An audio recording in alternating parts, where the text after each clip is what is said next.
this unit behind me is the main communications we use throughout the galaxies.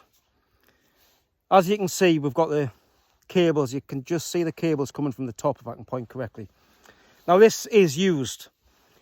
So you've got sectors.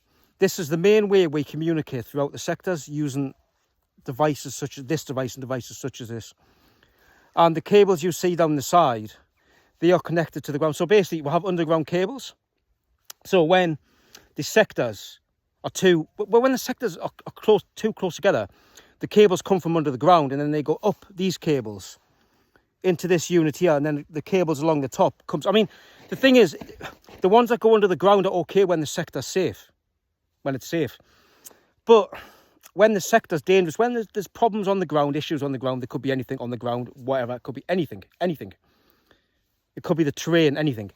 The communication cables, if I point correctly, go through the air. So they are suspended, as you can see, above the ground to prevent any contamination from whatever's happening on the ground, any sort of chemicals. It could be a chemical leak, even the Trevillock outbreak leak.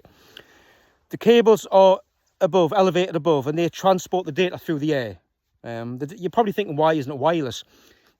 The problem is with the distances, you see. The sectors are so far apart, the ones that use this method here.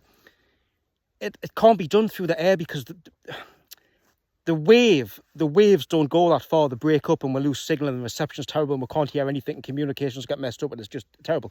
So they have to be put through wire. And when they're put through wire, it's sort of like an optical Trevillock. Do you know what good wire? The communication's very clear and precise and it works a whole lot better. But I mean, when the sectors are close together, of course it is the communications are transferred through the air. But like I've just said, when they're too far away, they have to be transferred through optical Trevillock cable. So it's the only way to do it with the distances.